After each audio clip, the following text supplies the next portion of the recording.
Gênesis capítulo 43, versículo de 1 ao versículo 4. Diz assim a palavra do Senhor: A fome continuava assolando toda a terra. Assim, quando as famílias de Jacó e de seus filhos comeram todo o mantimento que tinha sido trazido do Egito, Jacó ordenou aos filhos: Retornai à terra do Egito e comprai um pouco mais de víveres para as nossas casas. Então Judá lhe lembrou: Aquele homem poderoso nos advertiu expressamente: Não sereis admitidos em minha presença, a menos que o vosso irmão mais jovem esteja convosco. E aí o texto, a parte que fala do deixa ir. E Judá disse: Se estás preparado para deixar ir nosso irmão conosco, desceremos e compraremos comida para ti. Então esse é o texto, né? Qual é o contexto aqui do texto? O José já tinha sido vendido há muito tempo. José já tinha sido colocado pelo Senhor como governador do Egito, né? O provedor ali do pão, durante o período de 7 anos de fome. Eles tinham ido já ao Egito, voltaram do Egito com a seguinte orientação da parte de José, né? Seu irmão, que eles até então não sabiam que era irmão. José ficou sabendo que havia um irmão mais novo, Benjamim, e a orientação de José foi a seguinte: olha, vocês vão voltar para a terra de vocês como alimento, mas se vocês quiserem retornar aqui para comprar mais trigo, mais comida, mais pão, vocês vão ter que trazer Benjamim. É uma condição que não tem como descumprir. E José sabia muito bem que a comida ia acabar, eles iam ter que voltar. E esse foi o trato. Então a fome ela continuava assolando a terra, né? Continuava assolando. E aí a comida deles acabou. Esse texto diz o quê? Que a comida acabou e aí Jacó vira e fala assim: ó, vocês vão ter que retornar lá para o Egito, comprar mais comida para nossa casa. E aí Judá vai e lembra, um dos filhos de Jacó vai e lembra, né? Aquele homem poderoso os advertiu expressamente: não sereis admitidos em minha presença, quer dizer, a menos que traga Benjamim, né? O vosso irmão mais novo. Aí Judá vira para Jacó, no versículo 4 do capítulo 43, e fala sobre o deixar ir. Ele fala assim: ó, se estás preparado para deixar nosso irmão ir conosco, desceremos e compraremos comida para ti. É interessante porque quando Deus ele permite com que todo esse contexto aconteça, Deus ele trata os irmãos de José, que venderam ele para o Egito, venderam ele, na verdade não foi para o Egito, foi para uma caravana, né, de um outro povo, depois ele foi levado para o Egito. Ele trata com José e ele trata com Jacó. E depois de velho, né, o velho Jacó ali já com a sua vista escurecendo, já, né, sendo provado de novo pelo Senhor. Ele sendo provado. E quando Judá fala isso para ele, se ele está preparado para deixar ir Benjamim, naquele momento que o Senhor me deu essa palavra, eu entendi que eu tinha que deixar ir. E por que ele estava sendo provado? Jacó estava sendo provado? Porque Deus ele voltou numa ferida lá de trás. E às vezes o Senhor ele faz isso conosco, né? Qual era a ferida lá de trás? Há mais de 15 anos atrás, Jacó perdeu José, né? Jacó deixou José, pediu para José, orientou que José fosse ver os irmãos, onde os irmãos estavam, o que eles estavam fazendo. E nisso José nunca mais voltou. Ali ele perdeu o seu filho, né? Que era um filho que a Bíblia mostra que ele tinha uma preferência para aquele filho. Era o filho que ele mais amava, né? Era o filho da velhice dele que ele mais amava. Então esse trauma ele veio à tona de novo, porque o caçulinha dele, vamos dizer assim, né? Que a gente chama de caçula, né? Ele foi perdido. E depois de 15 anos, mais de 15 anos, de novo a mesma situação.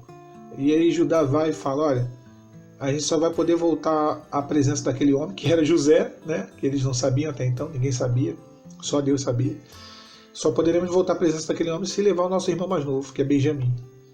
Então Jacó, ele se vê de novo de frente com seus traumas, com seus medos, né? Com seus medos, as suas angústias de perder de novo o seu filho, né? E a palavra fala que ele deixa. Não deve ter sido fácil para ele não deixar ir, não. Com certeza não. Qual era a garantia que ele teria? Se uma vez já tinha acontecido o que aconteceu com José, qual garantia ele teria que Benjamim voltaria? Ele não tinha garantia nenhuma. Mas ele tinha que crer no Senhor. E essa parte que é difícil, né, irmãos? Porque essa mensagem, essa palavra foi para mim que você me deu. Eu estou compartilhando com os irmãos. Porque a parte difícil é essa, exatamente essa. A parte de a gente confiar, de abrir mão, de largar, de descansar, de deixar Deus agir, de deixar Deus operar, de não ficar preocupado, de não ficar Descansar parece ser tão fácil, né? Mas quando se trata de fé, quando se trata daquilo que está fora do nosso alcance, fora da nossa razão, fora das nossas mãos, fora das nossas atitudes, daquilo que a gente pode fazer ou mudar, aí quando o ser humano ele perde o domínio, ele perde o controle, isso às vezes nos angustia, nos aflige, porque é comum com que a gente queira ter tudo debaixo do nosso controle. E naquele momento ali, deixar Benjamim ir era perder Benjamim de vista. Benjamim já não estaria mais ali na tenda. Era crer que só o Senhor poderia trazer ele de volta. Nós conhecemos bem a história, que Benjamim foi e depois Benjamim voltou. E não só isso, né? Benjamim voltou e depois foi toda a comitiva para lá para o Egito, e Jacó não só teve o seu filho de volta, como Jacó também descobriu que seu filho que ele tinha perdido há anos atrás, ele estava vivo.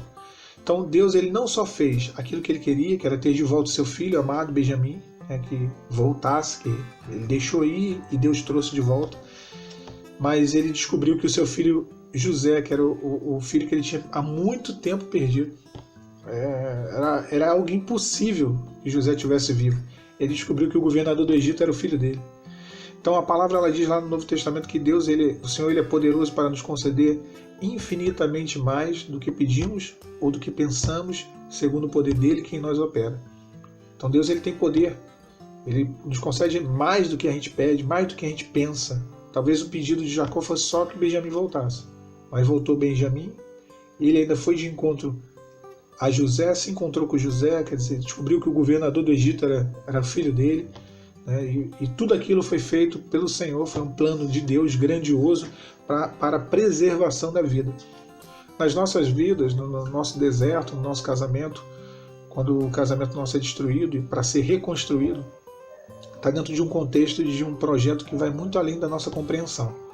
Da mesma forma com que se a gente hoje lendo e olhando o texto de José e toda a história, a gente vê, né, fácil, mas se põe no lugar dos personagens, de José, de Jacó, de seus irmãos, ninguém conseguiria entender por que aquilo tudo estava acontecendo. José então, né, mas Deus ele tem, dentro da sua sabedoria, da sua economia, ele tem um desenho, ele já tem algo planejado. Deus ele não trabalha com rascunho. Deus não tem rascunho. Deus ele tem tudo planejado e tudo já desenhado desde a eternidade. E aquilo que ele desenha, ele cumpre. Ele não trabalha com rascunho.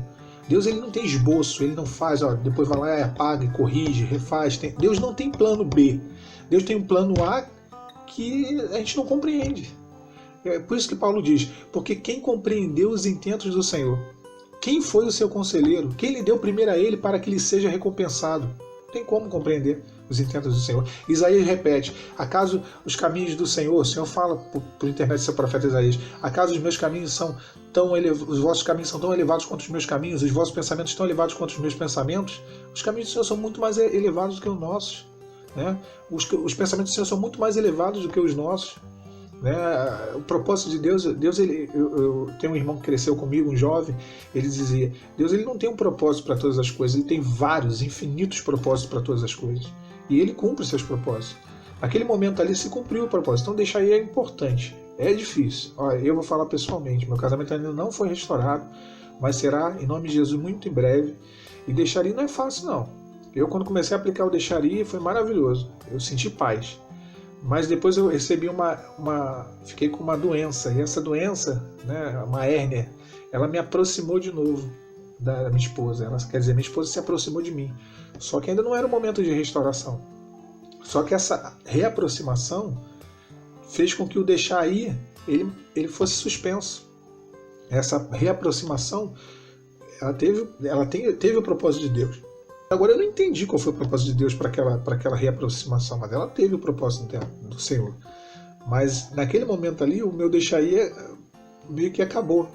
Por causa dessa reaproximação. Aí quando ela se separou de novo, se afastou de novo, né? Passou o período ali do baque da doença, aí eu comecei a sofrer para poder tentar aplicar de novo o deixarei. E estou aplicando de novo, não é fácil, não é fácil. Não espionar, não correr atrás nas redes sociais, no WhatsApp, no Facebook, é difícil, é uma luta. não procurar saber o que está acontecendo, com quem estava, para onde foi, com quem foi, o que está fazendo, através dos parentes, das pessoas que estão próximas, é difícil.